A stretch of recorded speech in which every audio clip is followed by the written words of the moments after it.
భూములో శతాబ్దాల గౌరవం, పట్టు పరంపరకు ప్రతీక, సంప్రదాయానికి శాశ్వత చిరునామా సఖీ.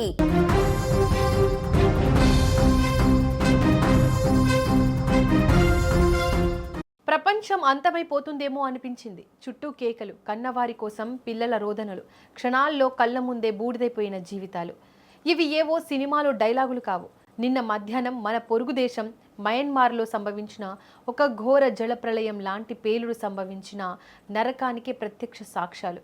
మైనింగ్ కోసం నిల్వ ఉంచిన పేలుడు పదార్థాల డిపో ఒక్కసారిగా పేలిపోవడంతో పచ్చని గ్రామం కాస్త శ్మశాన వాటికగా మారిపోయింది. కేవలం కొన్ని సెకండ్లలోనే 55 మంది అమాయకుల ప్రాణాలు గాల్లో కలిసిపోయాయి. మయన్మార్లోని తిరుగుబాటుదారుల నియంత్రణలో ఉన్న షాన్ రాష్ట్రం చైనా సరిహద్దుకు కేవలం 3 కిలోమీటర్ల దూరంలో ఉన్న నమ్ఖామ్ టౌన్షిప్ పరిధిలోని కౌంగ్టాట్ అనే చిన్న గ్రామం అది. ప్రజలంతా ఆదివారం కావడంతో ఇళ్లలో ప్రశాంతంగా భోజనాలు ముగించుకొని విశ్రాంతి తీసుకుంటున్నారు. సరిగ్గా అదే సమయంలో ఊహించని విపత్తు ముంచుకొచ్చింది. గనుల తవ్వకాల కోసం రాళ్లు పగలగొట్టడం కోసం అక్కడ నిల్వ ఉంచిన ప్రమాదకరమైన జెలిగ్నైట్ పేలుడు పదార్థాల డిపో ఒక్కసారిగా పేలిపోయింది. ఆ పేలుడు ధాటి ఎంత భయంకరంగా ఉందంటే కొన్ని కిలోమీటర్ల దూరం వరకు భూమి కంపించింది. పేలుడు సంభవించిన తర్వాత క్షణం అక్కడ ఒక అగ్ని పర్వతం బద్దలైనట్టు కనిపించింది.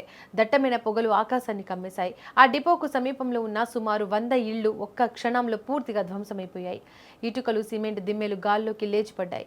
నిద్రపోతున్న వారు నిద్రలోనే, తింటున్న వారు తింటున్నట్టుగానే ఆ శిథిలాల కింద నలిగిపోయారు. ఒక నివాస ప్రాంతానికి ఇంత దగ్గరగా అంత భారీ మొత్తంలో పేలుడు పదార్థాలను ఎలా నిల్వ ఉంచుతారని స్థానికులు కన్నీరు మునిరవుతున్నారు.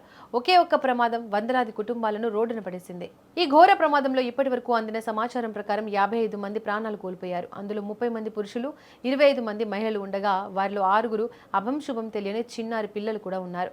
వారిని రక్షించేందుకు కనీసం అవకాశం కూడా దక్కలేదు. మరో 74 మందికి పైగా తీవ్ర గాయాలతో నమ్ఖామ్ జనరల్ ఆసుపత్రిలో మృత్యువుతో పోరాడుతున్నారు.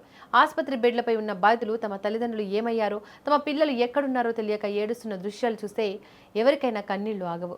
మేము మొదట ఆర్మీ వాళ్ళ బాంబు దాడి చేశారేమో అనుకున్నాం, కానీ చూసేసరికి మా ఇళ్లే కూలిపోయాయి, మా వాళ్ళు శవాలుగా పడి ఉన్నారు అంటూ ఒక బాధితురాలు ఏడుస్తూ చెప్పిన మాటలు అక్కడి భయానక పరిస్థితికి అద్దం పడుతున్నాయి. ప్రమాదం జరిగిన వెంటనే నమ్ఖామ్, మూసే ప్రాంతాలకు చెందిన దాదాపు డజనుకు పైగా సామాజిక సేవా సంస్థలు రంగంలోకి దిగాయి. శిథిలాలను తొలగిస్తూ ఇంకా ఎవరైనా ప్రాణాలతో ఉన్నారేమో అని వెతుకుతున్నారు.